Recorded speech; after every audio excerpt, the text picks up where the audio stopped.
Good morning everyone, আশা করি তোমরা সকলে ভালো আছো। আমিও মোটামুটি ভালোই আছি। আমার কথাও আছে, একটু ঠান্ডা লেগেছে। ওর তো সর্দি কাশি ধাত এমনিতেই, তারপরে এত সরস্বতী পুজোর চাপ গেছে, গা গতরে ভীষণ ব্যথা। তো দেখো এখন আমি চলে এসেছি টিফিন করতে, আর রান্না দুটোই একসাথে বসিয়ে দিয়েছি। এখানে মাছ কাতলা জ্যান্ত কেটে নুন হলুদ মাখিয়ে রেখেছি। এদিকে দেখো ধনে পাতাটা ফ্রিজে রেখেছিলাম, একটু মানে স্যাঁতস্যাঁতে কীরকম হয়ে গেছে, তাই জন্যে বার করলাম, বড় বাটিতে দিয়ে দিলাম। এখন এটাকে না একটু রোদ্রে দিয়ে এই যে জলসা ভাবটা কাটিয়ে ফেলবো।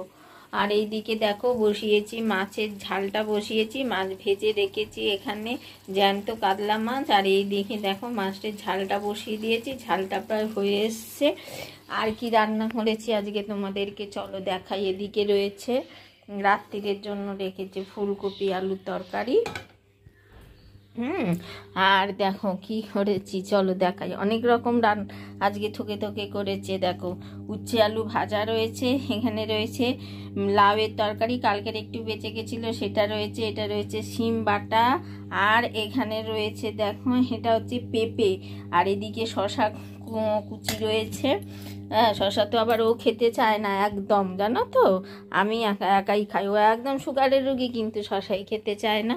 তো দেখো, আর আজকে বিছনা টিছনা সবই মোটামুটি তোলা হয়ে গেছে, পরিষ্কার হয়ে গেছে, বিছনা টিছনা তোলা হয়ে গেছে। ওষুধগুলো এখন গুছিয়ে রাখবো। খেয়েছি আমরা মোটামুটি। দেখছো পুচু হচ্ছে ওই যে সোফায় বসে আছে, দেখো ওই যে বসে আছে সব একসাথে।